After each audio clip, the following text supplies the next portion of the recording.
On est en 2026 et vous êtes encore beaucoup à ne pas avoir lu Le Pavillon des Hommes, ce qui, à mes yeux, est un drame absolu. Le Pavillon des Hommes, c'est un manga, un anime, des dramas, un live action, c'est aussi le prix d'excellence du Japan Media Arts Festival, premier prix du manga Taisho et grand prix culturel d'Osamu Tezuka. Basiquement, vous avez affaire à un monstre et évidemment, en France, on en entend quasiment pas parler alors que c'est un chef-d'œuvre. Je pense que c'est en partie dû au fait que c'est un josei et que les éditeurs mettent en avant les josei, alors là, rêvez pas. C'est clairement pas un des mangas les plus accessibles que j'ai pu vous proposer sur cette chaîne.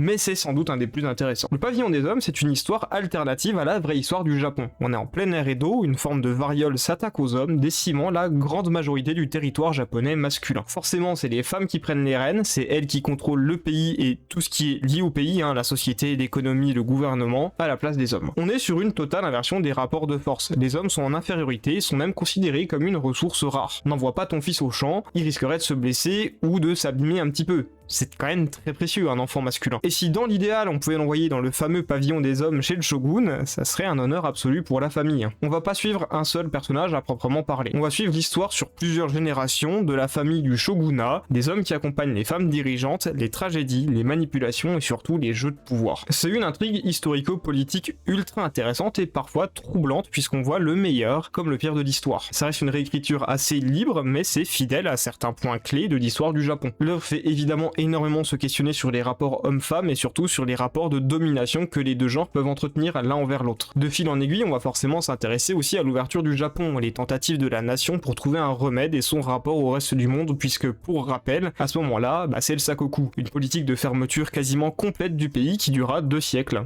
Les 2 siècles dans lesquels se passe le manga. Franchement, foncez lire, les personnages sont ultra intéressants, les relations humaines sont dépeintes avec une justesse rare, les jeux politiques et les jeux de pouvoir sont toujours bien ficelés et très intéressants, c'est dense, c'est 19 tomes, c'est long à lire, mais c'est sincèrement un chef-d'œuvre.